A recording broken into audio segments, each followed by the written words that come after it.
The Adventure Island series has been near and dear to me since childhood. I grew up playing the second game on NES, where I first fell in love with this team of adorable dinosaurs, and over the past few years, I've really enjoyed experiencing some of the other games for the first time.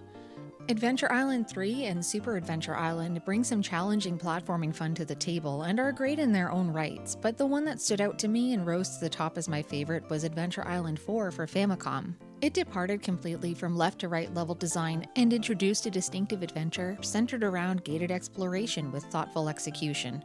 When I learned that Super Adventure Island 2 also left the platforming formula behind, I was hopeful for another quest that fell in line with what the fourth game laid the foundation for.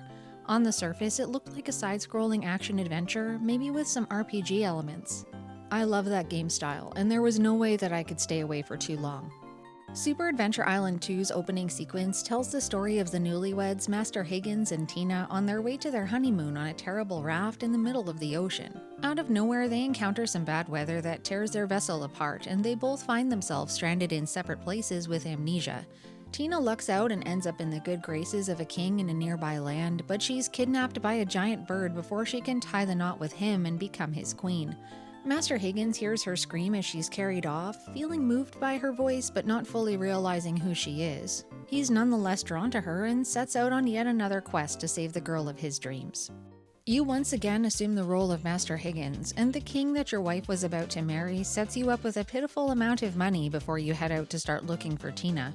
You have no equipment or weapons except your own fist, which is apparently named the Widowmaker, but oddly enough there are no merchants in sight to spend your meager allowance on.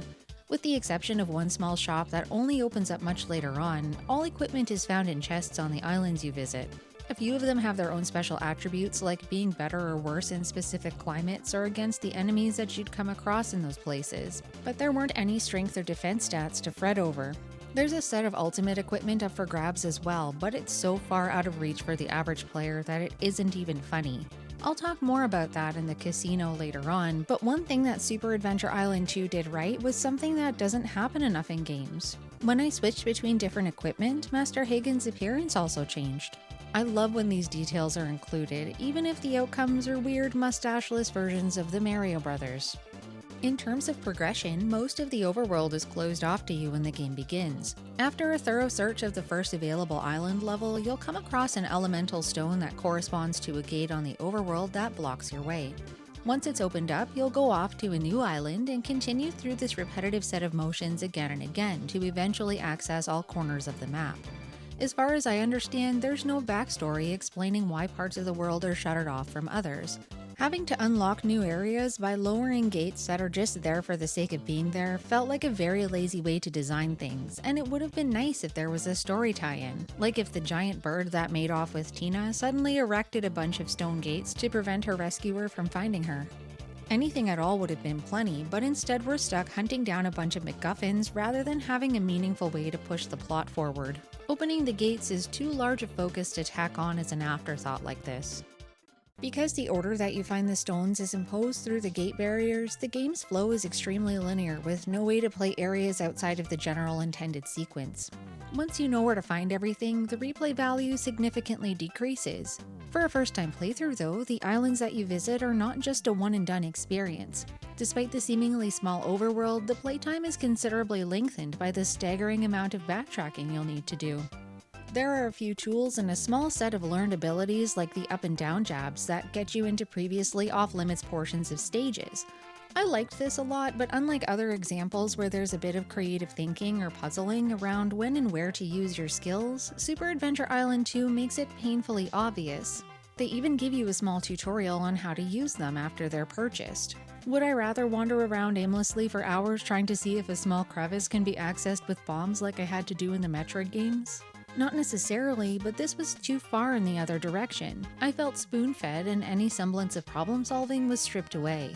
All you really needed to be able to do was use a pen and paper to keep track of where you'd seen those obstacles in previous areas, but I didn't even bother with that. The stages aren't particularly large, so whenever I gained a new ability, I just revisited every area I'd already been to. New paths were very hard to miss. If progressing naturally isn't clicking for you, the manual's packed full of information to set you on the right path. Every piece of equipment, magic spell, and item that you find is thoroughly described, and this is a welcome change from other games that leave you completely in the dark about things that you come across. I'd even go so far as to say that the manual tells you too much about where and when to use things, but as great of a resource as it is, it also flat out lies on at least one occasion. The Legendary Axes description here says that it's available exclusively at the casino, but one of the stages has a stone tablet saying that it's located somewhere nearby. I decided to follow the lead from the instructions and came up empty-handed. It wasn't available there after all. On the bright side, this blunder did lead me to some new knowledge, because before this point I had no idea that there was a shop anywhere in the entire game. My excitement quickly waned because other than one or two things, almost all of the objects that were available were completely unaffordable. I barely spent any coins the entire journey apart from what was mandatory, and even at the end before heading off to fight the final boss, the total amount of money I saved wasn't even close to being able to buy any of the best equipment. I suppose they wanted you to gamble and work on getting a big payout, but I'm never careless with my money in games. Gambling at a casino partway through felt irresponsible since I didn't know if I'd eventually need money for something else down the line. After the credits rolled, I did sit down and play some of the gambling minigames, and Run for Dough was by far the most entertaining. The other two were just generic slots and roulette, but at least Run for Dough incorporated something uniquely Adventure Island. The layouts of the main island stages were a good blend of horizontal and vertical platforming. They brought back those infamous springs that never seemed to work the same twice between each series installment, along with tight maneuvers and a few climate-specific obstacles as well. No two areas felt alike, and I liked the frequent change of pace considering how many times you have to play back through them. The later stages increased in complexity, sometimes requiring you to leave altogether and go to a different island to flip special blocks on and off if you hit a dead end. And while each island's main area felt well designed, I can't say the same for the overworld travel at all. It was the only way to move between locations in early game, and it was filled with random encounters that totally derailed the flow. In games like Wonder Boy 3: The Dragon's Trap or even Adventure Island 4, you walk around inside of one interconnected and continuous world, and that cohesiveness was missing here. If the random encounters yielded some kind of reward-like experience, for example, I don't think I would have minded them so much, but that wasn't the case. Also, because these fights occur on the water, any money or refill potions plucked from the corpses of your enemies usually just fall away into the oblivion if you're not fast enough to catch them. There was something mediocre about the combat that I still can't quite put my finger on. It didn't matter if it was these overworld encounters or battles with enemies inside of each island stage, fighting felt boring. The enemy AI was not particularly competent, and with the right equipment in hand, most meanies, as the manual called them, could be felled with a single hit. I can't help but compare this to other side-scrolling adventure games like Faxanadu or even Zelda 2, where there's a significant challenge in hand-to-hand combat. You really have to think about how your adversaries move and respond to your strategies versus the almost guaranteed success in Super Adventure Island 2. I wish these fights came with higher stakes because without level experience as a motivator or anything to buy with the gold you find, plowing through these sections didn't excite me even a little bit. Thankfully, the uninspired nature of the fighting mechanics didn't bring down the combat visuals. They were beautifully portrayed with diverse animations on both sides of the sword. Lots of familiar faces from previous entries in the series, like the malevolent snow bunnies and twirling penguins, were out in full force, thankfully without the NES Adventure Island 2 winter level music that haunts my dreams. It's a real shame that battles couldn't hold my interest, because on the surface it seemed like all the pieces were there, they just didn't fit together well enough to make something extraordinary and exciting.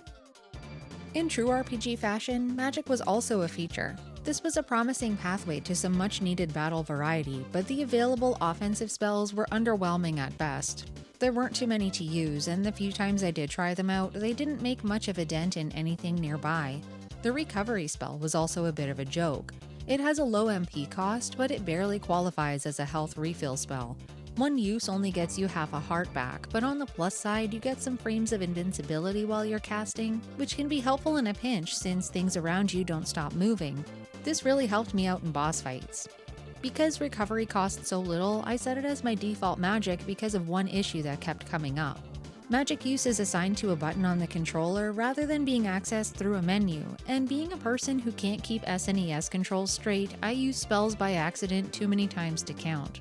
I'd be mashing the wrong buttons trying to get into the menu, and let me tell you, having something like the feather spell equipped instead was a nightmare. It teleports you back to the beginning of the stage no matter where you use it. The worst of the times this happened was when I was deep inside of the Whirlpool Maze level set. It didn't just warp me back to the beginning of the last whirlpool I entered, but instead brought me all the way back out to the beginning to start over again. It was inconvenient and annoying when used by accident, but having a teleportation spell was useful when I actually needed it. Speaking of control problems, I need to talk about the shovel. I was initially very excited for a way to dive into suspicious-looking spots in the ground, but there are some asinine aspects to its use that flustered the heck out of me. For some reason, Master Higgins isn't allowed to use the shovel while he's clothed.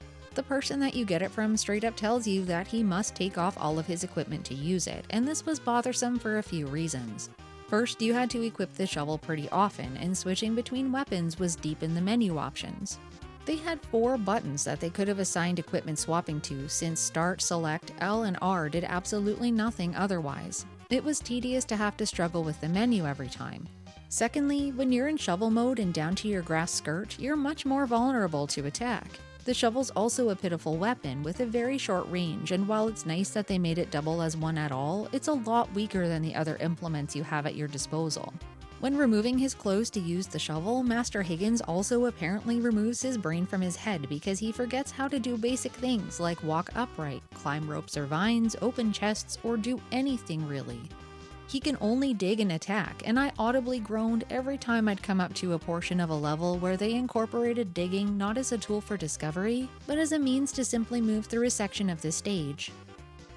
Another aspect of this game that I didn't like very much were the little cutscenes with Master Higgins and Tina after big game milestones. They did something very similar to Ghouls and Ghosts with floating heads and telepathic communication, but in this case it's 2 people rediscovering their locked memories of one another again. There was an opportunity to do something sentimental, and while there was definitely a lot of that, overall it was just awkward being a fly on the wall during some of these exchanges. As Tina regained more and more of her memory, she started slinging insults at Master Higgins about his body. Here he is, just happy to have found the one that he loved again, and she doesn't even have the decency to not crush his self-esteem. There was a sentence in the manual about how Master Higgins had escaped a disastrous relationship with Jungle Jane, and I'd hate to see what that was like for him if this is who he ended up marrying. The entire time I played Super Adventure Island 2, I really struggled to understand why it didn't dazzle me. Based on what I've discussed here, there are a couple of obvious inconveniences and stuff that got on my nerves, but at the same time, it also checks off most of the boxes of aspects I usually crave in games. Having had some time to think on it, it really boils down to the lack of risk involved. When you die, there's no penalty or punishment. You turn back up at the beginning of the area that you lost your life at with all of your money intact, as well as full refills on health and magic. I'm certainly not someone who loves hellish games with ridiculous difficulty, but a lot of this adventure just felt like going through motions rather than enjoying my time. There was virtually no tension from start to finish with the exception of the final boss, but it was horrible that it took until the very end to feel any degree of excitement from the gameplay. This is definitely a quest that might suit players wanting a casual RPG experience without all of the perpetual dying and harsh consequences that come from more intense adventures. If you're looking for a departure from the platforming excitement of the earlier games in the Adventure Island series though, I'd highly recommend Adventure Island 4 over this one.